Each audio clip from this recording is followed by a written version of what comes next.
Mysterious pneumonia outbreak in Wuhan, China. A new type of coronavirus. The number of affected countries has tripled. The World Health Organization has just declared that this is a pandemic.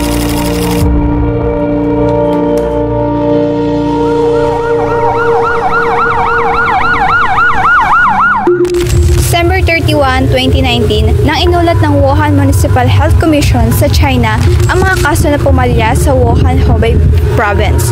Sa gitna ng kaguluhan sa lugar na ito, ng kalakalan at paggalaw, nagsimulang magpakita ang mga senyales ng isang virus na hindi nakikita at hindi mapipigilan.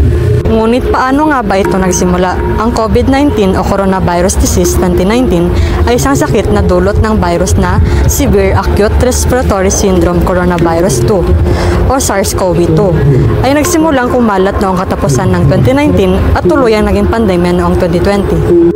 Hindi nagtagal, ang virus ay kumalat sa iba't ibang bahagi ng mundo. Sa loob lamang ng ilang buwan, milyon-milyon ang naapektuhan. Ang bilis ng pagkalat nito ay nagtulak sa World Health Organization o WHO na ideklara ang COVID-19 bilang isang public health emergency of international concern noong January 30, 2020. I'm declaring a public health emergency of international concern over the global outbreak of novel coronavirus. Ang salarin, isang bago at lubos na nakakahawang coronavirus na tinawag na SARS-CoV-2. Ang virus na ito ay nagdudulot ng sakit na tinatawag nating COVID-19. Isang sakit sa respiratory system na unang natuklasan sa mga tao noong 2019. Iba-ibang sintomas ang maaaring maranasan ng isang tao kapag tinamaan ng COVID-19. Kabilang dito ang lagnat, panginginig, ubo at hirap sa paghinga. Sa ilan, nawawala ang panlasa at pangamoy, nakakaramdam ng labis na pagkapagod at madalas ding sumasakit ang ulo. Maaari ring maranasan ng pananakit ng lalamunan, pagkahilo at pananakit ng katawan. Ito ang storya tungkol sa mga pinagdaanan ng bawat isa mula sa mga hamon ng buhay at sakit ng pagkawala hanggang sa mahalagang aral na ating natutunan. Sa pamamagitan ng mga kwento ng mga nauna sa laban at ng mga pamilyang naiwan, ating ilalahad ang katotohanan ng buhay sa panahon ng pandemya. Ang mga frontliners, mga doktor, nurse, police at iba pang essential workers ay nagkaroon ng mahalagang papel sa panahon ng pandemya. Sa kabila ng hirap at panganib, sila ang naging sandigan ng bansa laban sa pandemya. Ano ang pinaka hindi mo makakalimutan sa iyong naranasan during pandemic? Ang hindi ko makakalimutan sa panahon ng pandemic, yung hindi tayo ready, hindi kami handa, lalo na sa hospital kasi walang nakapagsabi na pandemic. Kasi katulad namin, hindi namin alam kung paano kami pupunta sa hospital, paano kami papasok. Kasi yung panahon na yun, parang ghost town ang lahat. Kasi sa kalsada, wala kang makikitang sasakyan, kung wala ka rin makikitang tao, paano ka papasok? Tapos kami, hindi rin kami prepared kung yung hospital namin, nabibigyan kami ng sasakyan lahat, lalo kami mga malalayo, hindi namin alam. Naranasan kong maglakad na hanggang Baclaran. Tapos parang kusa na lang na may sasakyan na may dumaan na pinasakay na lang ako kasi Quezon City pa ang trabaho ko. Tapos yun, parang yung panahon na yun magulo, hindi mo alam kung ano uunahin mo, lalo na kami, nag-handle ng patient. Lalo pagpasok mo pa lang sa hospital, parang tulala ka muna kasi hindi mo alam kung paano mo sila i-handle, lalo na Pilipino, kapwa natin Pilipino, yung masakit, kababayan pa natin. Ngayon, ang ginagawa namin, para naman maging malakas ang loob namin, bago kami mag-handle ng patient, nagdadasal kami lahat. Every shift, para maging matatag. Kasi, lalo na pag may pasyente umiiyak, parang hindi rin sila handa na may sakit silang gano'n. Lalo na pag nawala sila. Hindi mo alam kung paano mo sila i-handle.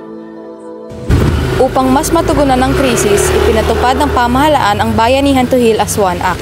Ang batas na ito ay nagbibigay ng emergency power sa Pangulo upang mabilis na makapaglaan ng pondo para sa mga kinakailangang programa, tulad ng ayuda para sa mga pamilya, suporta sa mga frontliners, at pagpapalakas ng healthcare system.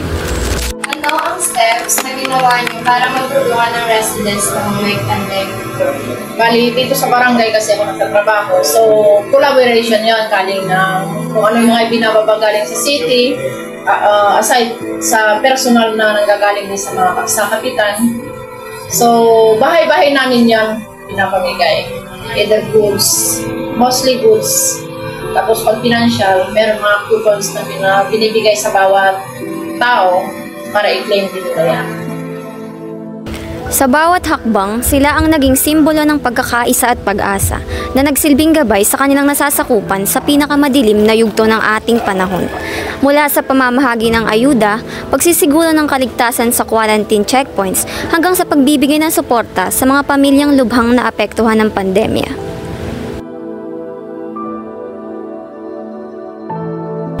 Sa mundong mahina at talamak ang panganib sa kalusugan, ang bakuna ang naging kalasag ng bawat isa laban sa sakit.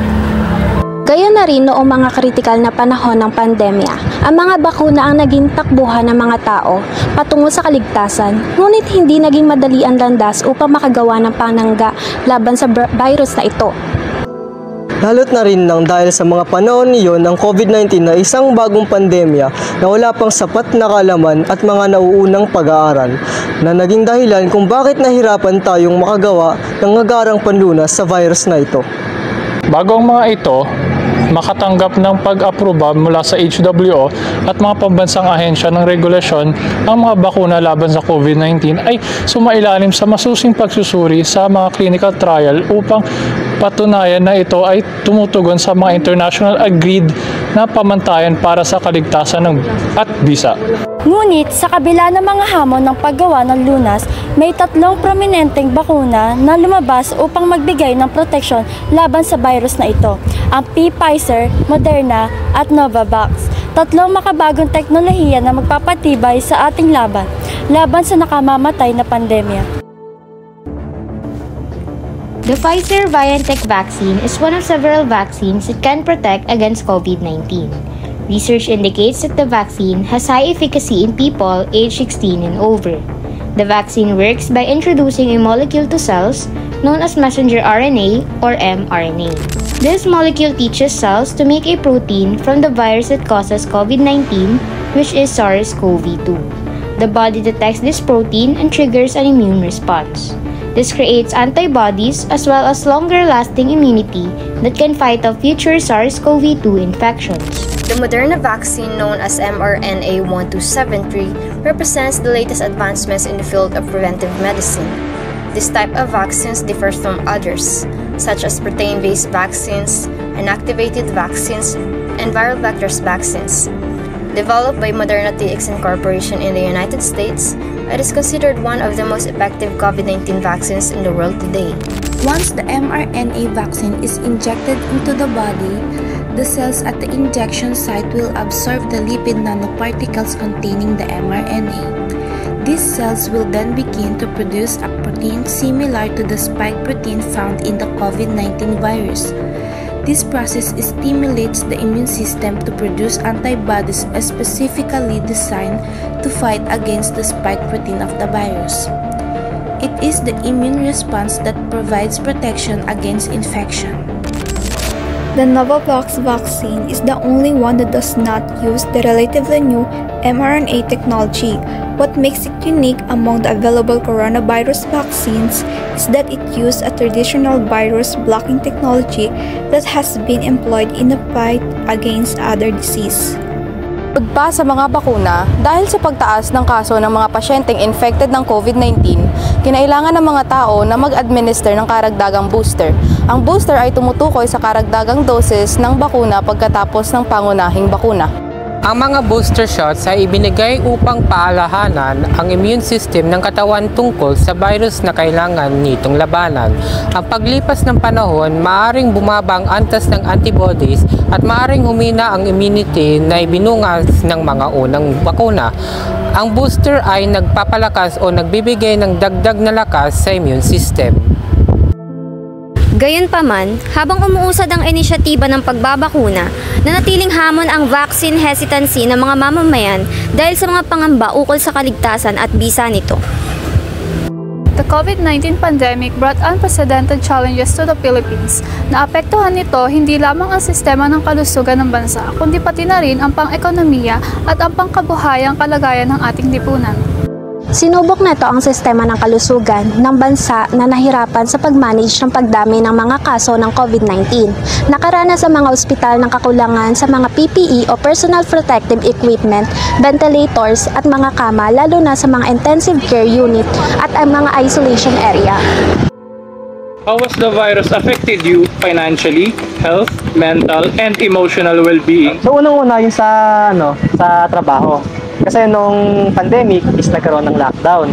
So maraming nawalan ng trabaho. So bumagsak yung ekonomiya ng Pilipinas at naapektuhan lahat ng bawat Pilipino, pamilyang Pilipino financially.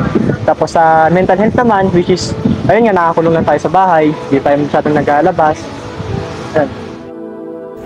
Isa sa maraming nangyaring pangyayari na humamon sa katatagan ng mga tao ang pagkawala ng trabaho, pagkakaroon ng mga malalaking pagkalugi sa negosyo, at ang pagkakaroon ng hindi tiyak na kinabukasan. Mabigat ang naging epekto ng pandemya sa ating lipunan.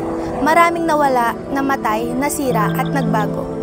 Ngunit kahit nasa pinakamadilim na bahagi ng buhay ang buong sangkatauhan, patuloy na umiikot ang mundo at mahirap man o hindi, kinakailangan ng mga tao na magpatuloy upang hindi mapag-iwanan. Pwede niyo po ba sa aming ikwento kung ano ang nangyari sa iyong tito during the pandemic? Yung tito ko po, namatay po siya noong pandemic. And nung time po na yun is sobrang nahirapan po talaga kami. Pumunta po kami ng iba't ibang hospital pero wala po tumatanggap sa kanya kasi puno ka na daw po. Hanggang sa hindi na po kinaya and yun na po yung dahil na po pagkamatay niya. Sa panahon ng pandemya, bawat pagkawala ay hindi lamang bilang, kundi isang kwento ng buhay. Isang pamilya na nawalan, isang komunidad na nagluksa. Paano mo na-handle ang takot ma-expose sa COVID-19 habang patuloy na nagbibigay ng care sa mga pasyente? Yun nga yung sinasabi ko. Yung takot namin, hindi na lang namin ba parang hindi mo alam ang gagawin parang gano'n na nag-uusap muna kami. Ang ginagawa namin bago kami magbihis kasi kami lalo ICU. Nasa ICU kasi kami, karamihan ng mga hinahawak namin doon, mga intubated. Tapos, yung mga nakatubo, mga nakaiti, mga gano'n. Tapos yung iba, level 2, na nakakausap naman namin. Ang ginagawa namin, first step namin bago pumasok sa patient, yun nga, nagdadasal muna. Pagkatapos namin magdasal, nag-exercise kami yung inhale, exhale, gano'n, parang hinga muna tayo, nag-exercise muna gano'n. Nire-relax muna namin yung mga sarili namin bawat isa. Tapos din, bago kami pumasok, syempre, magsusot kami ng PPE. Ayun kasi, pag nasuot mo na yun, Diyos ko, halos basang-basa kami pagkatapos nun. Ang ginagawa namin, hinga-hinga. Kasi bawal kami na magsalita. Halos hindi na kami makahinga. Tapos pag makapasok kami sa patient, nilalakasan lang namin ang loob namin. Tapos kinakausap namin sila na, ma'am, kinikare namin na pinapalakas namin ang loob nila. Kaya nyo to, lumagan kayo. May pamilya kayo uuwian. Para lang lumakas ang loob nila na mabigyan mo sila ng lakas na parang iniisip nila, oo, kaya ko to. Salamat, ma'am, sa paalala nila ito ng pamilya ko sila. Kailangan ko lumaban sa panahon na ito na COVID. Kasi hindi mo rin masasabi na napasok sa isang ICU, kinabukasan labas ka na. Hindi Kasi, syempre, i-maintain mo muna yung heartbeat nila, yung hirap sila huminga. Lalo kami, mag-a-assist kami sa pasyente na lahat, balot-balot kami, goggles kami, naka-N95 kami. Minsan naiiyak na lang kami pag nakikita namin yung pasyente na umiiyak. Pero hindi namin pinapakita sa kanila na umiiyak kami. Ang ginagawa namin sa kanila, kinakausap namin, ma'am, lumaban kayo, kaya nyo to. Ano lang to, kumbaga, trangkaso, sabi namin. Kumbaga, nababalita yun, diba, sabi ng trangkaso. Yun, parang ganun lang, papagaling na kayo dito, ganun, parang nag-hotel lang kayo. Parang ganun lang ang prayer namin sa kanila kasi pinalalakas namin loob nila para maging malakas lalo ang loob nila kasi iniisip nila na may pamilya na sila sa labas. Para makauwi din sila.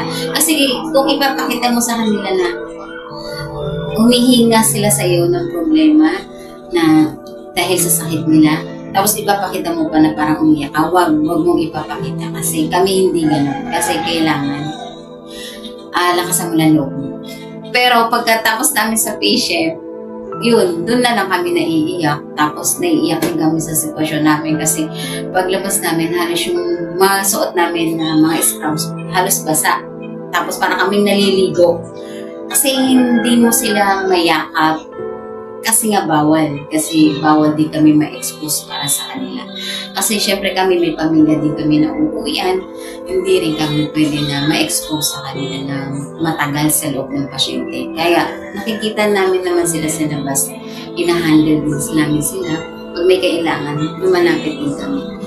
Yun, dapat maging care tayo sa pasyente. Pakita natin yung pagmamahal, pag-aaruga na kailangan nila na lumaban. Dahil kailangan natin lumaban para malampasan yung COVID. Yun ang hindi namin makakalimutan sa panahon ng pandemic. Kasi maraming mga nangyari, lalo pag may mga nawawalan kami ng pasyente, nawawala during duty namin. Doon kami bumubuhos na umiiyak kasi parang hindi namin maisip na nagawa ba namin yung care, nagawa na ba namin yung para sa kanila. Kasi umiiyak kami kasi yung COVID na time na yun, yung parang pag nawala din sila, naiyak ako. Kasi hindi ko talaga makalimutan yung mismo din kasi ako yun. Lahat kami doon sa hospital na yun, yung care na yun sa patient, iisipin mo, may pamilya siya na uuwian. Parang ikaw, duty ka, kailangan mo din maging matatag para sa'yo kasi may pamilya ka rin uuwian. Kasi yung time na yun, hindi kami makauwi sa pamilya namin. Kasi yun ang isa pa na para kaming na-homesick na para kaming nag-abroad, hindi kami pwedeng umuwi sa pamilya namin hanggat hindi kami na-quarantine. Kailangan na-quarantine muna kami, tapos isuswab kami. Pag nag-negative kami, saan kami lang pwedeng umuwi sa pamilya namin para safety yung pamilya namin. Yung time na yun, lahat kami sa hospital nag-positive. Ako, hindi ko pinaalam sa pamilya ko kasi ayoko rin na mag-alala sila na, hindi lang ako makakauwi, nag-quarantine ako. Yun lang ang sabi ko, pero hindi. Nag-positive kami. Kaya lahat kami nag-duty sa hospital, wala sa amin na hindi nag-positive kasi nga, sa dami namin natin na pasyente. Pero sa awa ni Lord, yun, nagdasal talaga kami habang sa hospital kami nag-quarantine kasi hindi namin alam kung ano mangyayari din sa amin katulad sa pasyente na na-handle namin. Walang alam na kung hanggang saan ka. Kaya kailangan maging rin tayo. Taas lang ang kakapitan din talaga natin yung panahon ng pandemic na yun.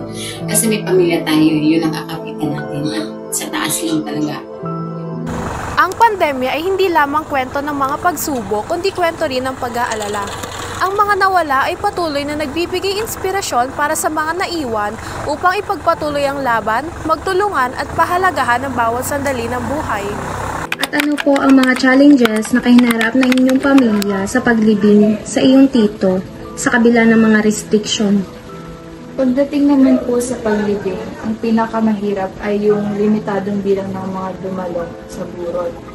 Hindi kami nakapagsama-sama ng maayos ang pamilya ko. And marami sa kamag-anak namin hindi nakapunta dahil sa travel restrictions. May mga delays din po sa pagpapalibing dahil sa health protocols. Kaya nag-ingat kami para hindi kayo magkasakit. Lahat po kami nag-adjust sa mga bagong patakaran. Pero talagang malaking hamon po talaga ito para sa amin. Ngunit sa gitna ng panganib at kawalan ng katiyakan, may mga kwento ng lakas, tapang at himala. Sila ang mga nakaligtas, mga boses ng pag-asa sa gitna ng pandemya. Ang kanilang kwento ay patunay na ang buhay ay mahalaga at kailanman ay hindi dapat sukuan. Isang krisis na hindi natin inaasahan, isang global na sakuna na sumubok sa ating lakas, pananampalataya at katatagan. Ang COVID-19 pandemic ay nagdulot ng matinding pagbabago sa ating buhay at wala ni isa sa atin ang nakaligtas mula sa mga hamon nito. Ano ang naramdaman mo nang magbalik ka sa trabaho o school pagkatapos ng ilang buwan ng lockdown at quarantine? Siyempre nanibago ko kasi yun nga, nasanay tayo sa sa online class, yung setup. Tapos yung mga social interaction, syempre nakakapanibago rin. Kasi matagal tayong na-lockdown which is mahirap makipag-interact sa una. Kasi, ayun nga, hindi ko lang kung paano mag-react noon. Kasi matagal ko rin ako sa bahay. Pero nakapag-adjust naman ako nung malon-laon, yung nagtagal. Parang nakabalik din ako sa dati kong ginagawa before nung mag-pandemic.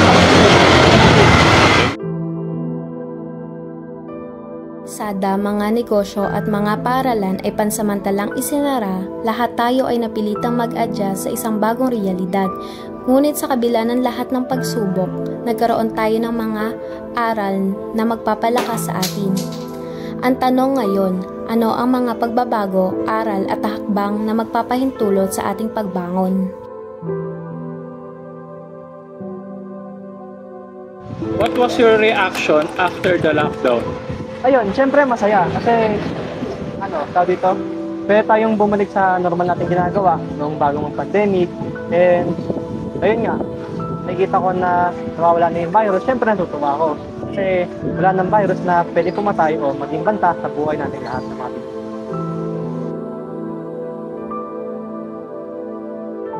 Isa sa pinakamalaking hamon ng pandemya ay ang pag-adjust sa ating mga gawain. Ang mga mag-aaral na sanay sa face-to-face na klase ay lumipat sa online learning. Ang mga empleyado na karaniwang nagtatrabaho sa mga opisina ay nag-adjust sa work-from-home setups. Lahat tayo ay humarap sa teknolohiyang nagpabago sa ating araw-araw na buhay. Sa mga komunidad, nakita ang tunay na diwa ng bayanihan. Ang mga tao ay nagkaisa, nagbahagi at nagtulungan upang malampasan ang krisis. Sa pamamagitan ng mga organisadong tulong, ang mga mahihirap at mga naapektuhan ng pandemya ay nabigyan ng pagkakataong magsimula muli. Sa ngayon, unti-unti na tayong bumabangon. Ang mga negosyo ay nagsisimulang magbukas muli. Ang mga paaralan ay muling nag-aalok ng face-to-face classes at ang mga komunidad ay nagsusumikap na buuin muli ang kanilang lakas. Ngunit sa kabila ng lahat ng pagbabago, hindi natin dapat kalimutan ang mga leksyon na natutunan natin. Bawat pagsubok mayroong pag-asa sa mga aral ng pandemya. Matututunan nating magpatuloy at magtulungan upang magtagumpay sa anumang hamon na darating. Ang tunay na pagbangon ay nagsisimula sa ating mga sarili sa bawat hakbang ng pagpapatawad, pagkakaisa at pagmamahal.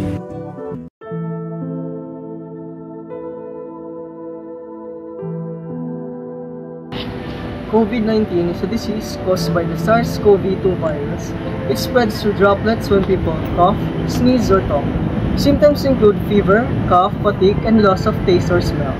While this is the case, government improvised to continue the educational continuation of the students. Classes moved online, which was convenient for some, but hard for others who struggled with technology or staying focused. Many students also felt lonely and stressed because of the isolation and uncertainty. The effects of COVID-19 virus have heavily impacted the industrial sector of many countries, especially our own. Many workers in different lines of work have been evicted from their jobs, making it hard to earn and provide money to their family, which lead to economic crisis. The government, in response to this situation, gave financial assistance to the in-need, targeting the poor families. Researchers developed a cure for the COVID-19 virus, whereas it was distributed all over the country to vaccinate all of the people for free in order to keep the spread of the virus minimal and to eliminate potential threats. Ang coronaviruses ay isang malaking pamilya ng mga virus na maaaring magdulot ng iba't ibang sakit sa tao at hayop. Sa tao, maaari itong magdulot ng karaniwang sipon, Middle East Respiratory Syndrome or MERS, Severe Acute Respiratory Syndrome or SARS at COVID-19. Ang SARS-CoV-2 ay ang bagong strain na sanhi ng COVID-19. Kumakalat ang COVID-19 sa pamamagitan ng droplet transmission, direct contact at airborne transmission. Ito ay lubos na nakakaapekto sa ating kalusugan, ekonomiya at maging sa ating social impact. Maraming tao ang nagkasakit at namatay dahil sa virus. Kasabay nito, nalimitahan din ang kakayahan ng mga tao na magtrabaho at napilitang mag-quarantine na nagdulot ng kawalan ng mapagkukunan ng pangunahing pangangailangan at nagdulot din ng pagkabalisa sa karamihan. Ang pangunahing mga sintomas nito ay ubo, lagnat, panghihina, kawalan ng panlasa o pangamoy. Karamihan sa mga tao ay nagkakaroon ng banayad hanggang katamtamang karamdaman. Ang mga nakakatanda at mga taong may partikular na kondisyon sa kalusugan ay nasa mataas na panganib ng malubhang karamdaman at kamatayan. Ang COVID-19 ay mabilis na kumakalat sa mga taong malapit sa isa't isa o mga 6 na talampakan o 2 metro. Kapag ang isang taong may sakit ay umubo, bumahing, kumanta, nagsalita o huminga, ang mga pata at maliliit na partikulo ng laway ay kumakalat sa hangin. Maaari kang mahawaan ng sakit kung malanghap mo ang mga pata o partikulong ito o kung mabunta ang mga ito sa iyong mga pata, ilong o bibig. Mas madalang na ang sakit ay maaaring kumalat kung hahawakan mo ang isang bagay na may virus. At pagkatapos ay hahawakan mo ang iyong mata, ilong, bibig o mukha. Ngunit ito ay tinuturing na mas hindi karaniwang paraan ng pagkalat ng virus. Ngunit may mga paraan naman para ito ay ating maiwasan. Hugasan ng madalas ang mga kamay, iwasan ang paghawak sa iyong mata, ilong at bibig. Takpan ang iyong ubo at pagkain. Iwasan ang matataong na lugar at malapit na makikipagsalungo sa taong may lagnat o ubo. Manatili sa bahay kung ikaw ay may sakit. Kung ikaw ay may lagnat, ubo at hirap sa paghinga, magpakonsulta agad, ngunit tawagan mo muna ang facility. Kumuha ng impormasyon sa mapagkakatiwalaang otoridad. Go! I was still considered a kid when the COVID-19 pandemic happened. Wala akong masyadong alam sa pandemic and how severe it is. Dati, ang alam ko lang, ang COVID-19 ay isang nakakahawang sakit at nakamamatay. I knew then that it affected the lives of people, but I wasn't really knowledgeable about the virus itself. Kaya ngayon, i-share ko sa inyo ang ilang kaalaman na natutunan ko during our documentary. Ang COVID-19 ay isang infectious disease na dulot ng SARS-CoV-2 virus. Simula ito sa Wuhan, China noong May 2019 at mabilis na kumalat sa buong mundo. Kaya tiniklara ito ng isang pandemic ng World Health Organization noong March 2020. Marami itong sintomas gaya ng lagnat, ubo at sipon. Ang virus ay kumakalat primarily sa pamamagitan ng respiratory droplets, ngunit maaari rin itong makuha mula sa mga surfaces na contaminated. Dahil dito, nalaman natin ang mga preventive measures na ginawa natin noong pandemya, tulad ng regular na paghugas ng kamay gamit ang sabon at tubig, pagsusuot ng face mask, lalo na sa mga crowded areas, at physical distancing ng at least 1 meter. May mga vaccines din na na-develop to prevent the growing cases and deaths worldwide, gaya ng Pfizer, Moderna, at AstraZeneca. Isa pang malaking hakbang ay ang testing at contact tracing. Ang mga ito ay nakatulong upang matukoy ang mga infected at may iwasan ng mas malawakang pagkalat.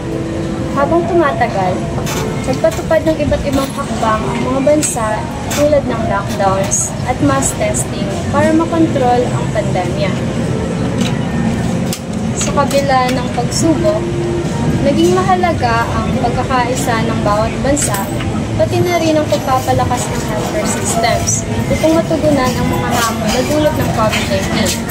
Sa lahat ng kaalaman na ito, sana ay nakatulong ako sa pagbibigay dagdag kaalaman tungkol sa COVID-19 pandemic. The COVID-19 pandemic led me to rethink my priorities and behaviors. It highlighted the importance of personal care with practices like frequent hand washing, wearing masks, and social distancing becoming part of daily life.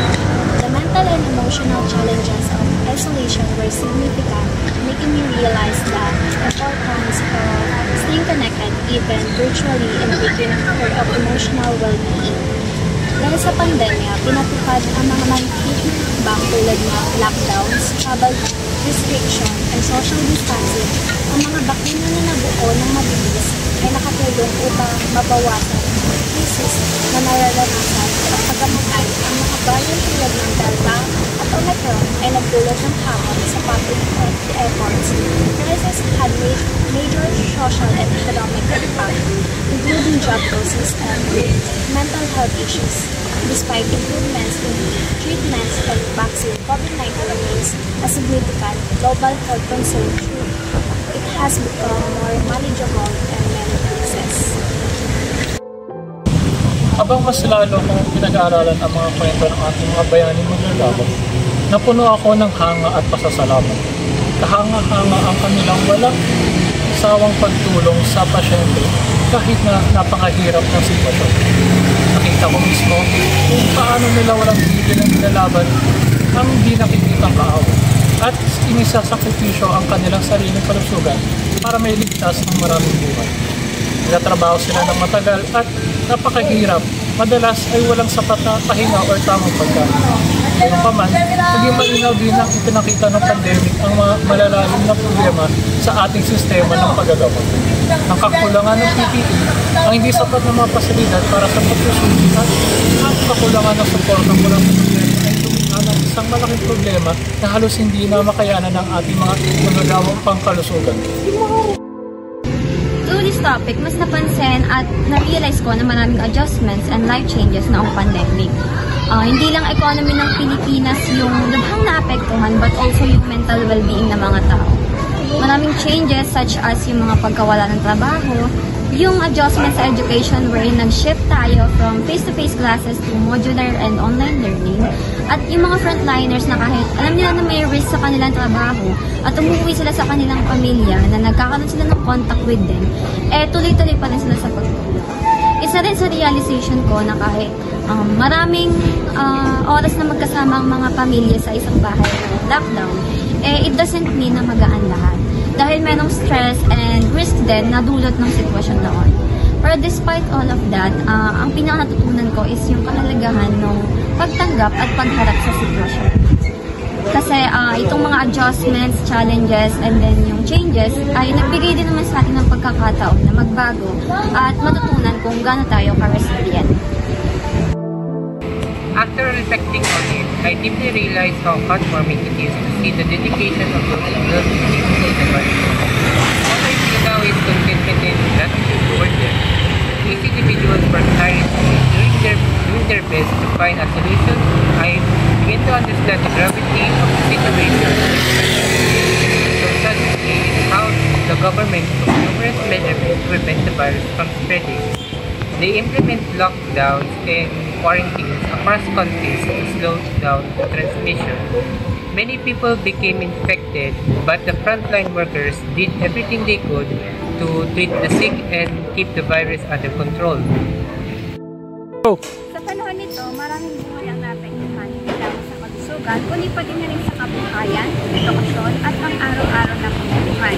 Kabila ng lahat ng hirap, nagbigay ito ng malalim na aral sa ating lahat. Isa sa pinakamahalagang natutunan ko ay ang halaga ng kalusugan.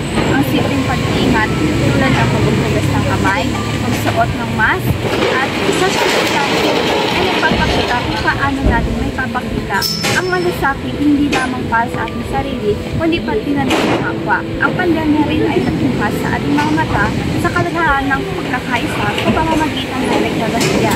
Nagpapatuloy ito sa komunikasyon at suporta sa isa't isa. Kahit pa limitado ang isipan ng pagkikita, pinakita nito ang pagdamay sa kapwa ay posible kahit sa gitna ng krisis. Para sa akin, ang pandemya ng COVID-19 ay hindi lamang isang crisis sa kalusugan, kundi isang hamon sa katatagan ng bawat isa, pisikal, emosyonal at mental. Bilang estudyante, isa sa pinakamalaking hamon ng online classes, mahirap mag-focus ang mga aralin sa likod ng screen at madalas may mga distractions sa tapanan. Gayunpaman, natutunan ko ang kahalagahan ng pagiging disiplinado sa oras at responsableng pamamahala sa mga gawain. Nakita ko rin ang epekto ng pandemya sa mga tao sa paligid ko. Maraming pamilya ang nawala ng kabuhayan at maraming frontliners ang nag-alay ng kanilang oras at kaligtasan para sa kapakanan ng iba.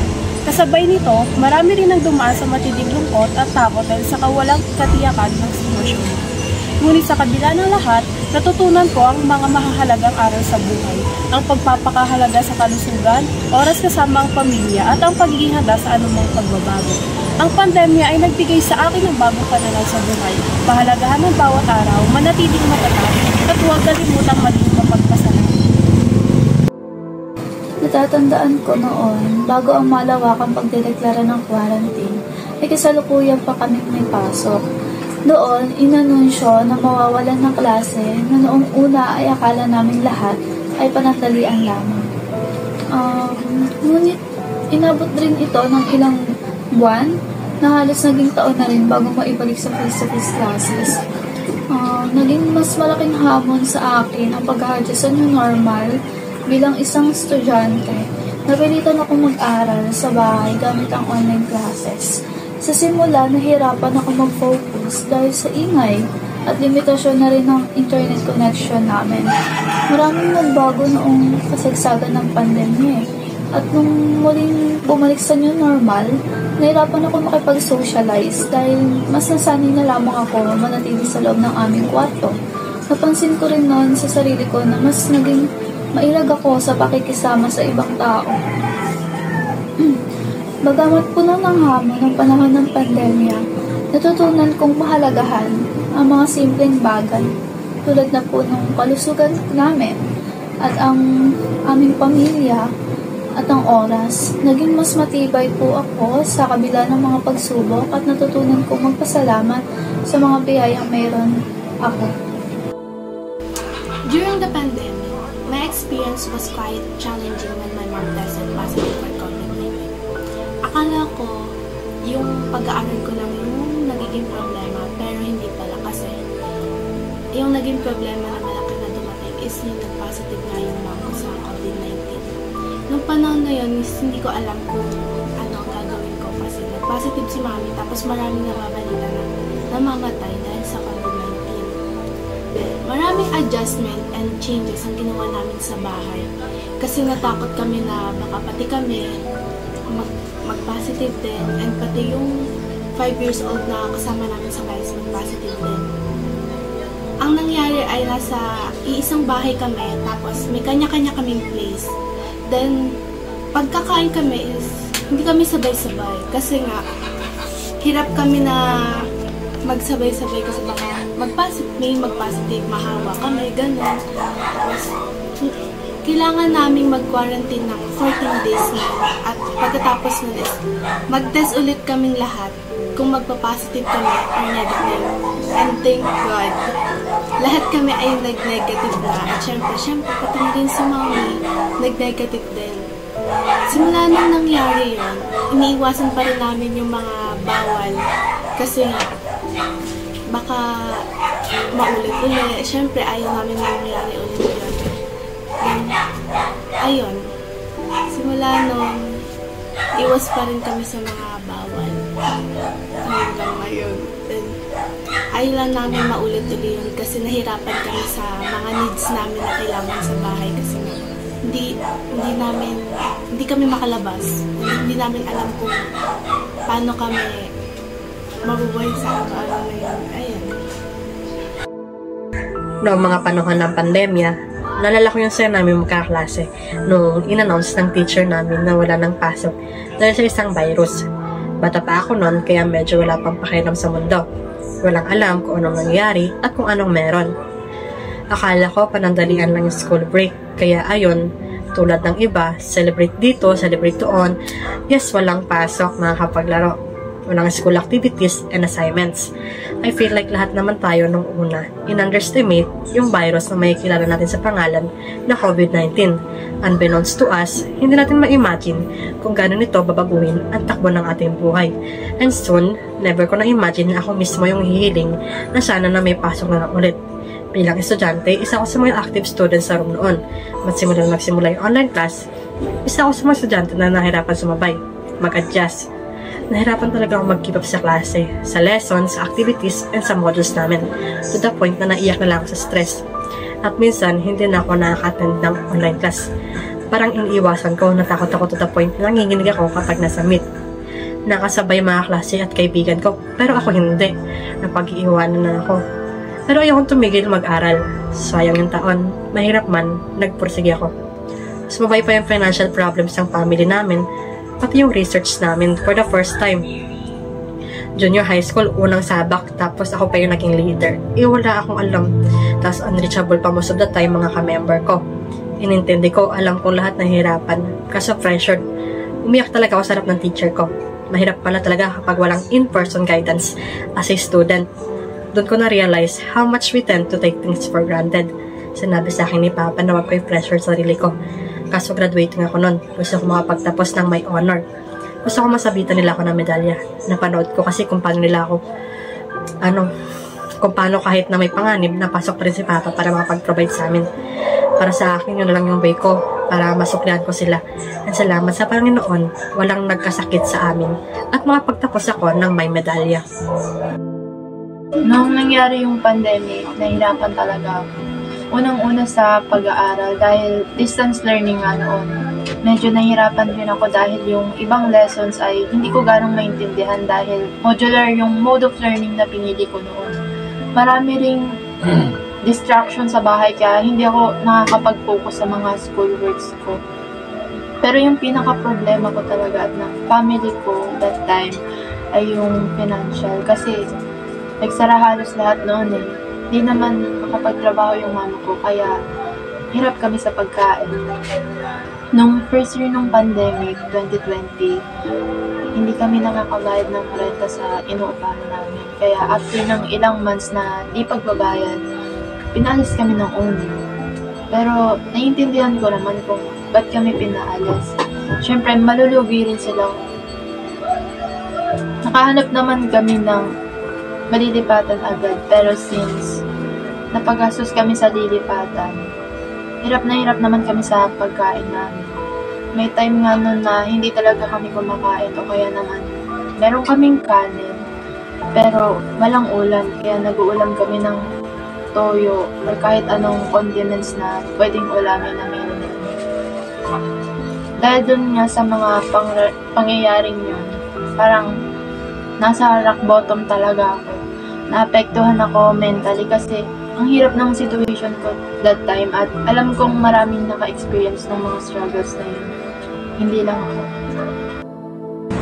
Before COVID-19, nakikitira ako sa lola ko sa Las Piñas kasi hindi pa tapos yung school year para makapag-transfer ako ng junior high school. Naalala ko pa yung announcement na walang pasok. Tuwang-tuwa pa ako noon kasi na-delay ang pagpe-present namin ng Kabuki Theater sa MAPE subject.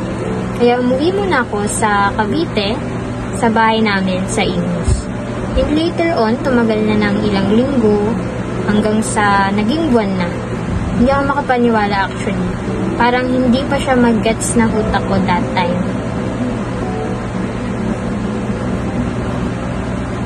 Yung mama ko is cook 2 sa Las Piñas General Hospital Satellite Trauma Center, public hospital.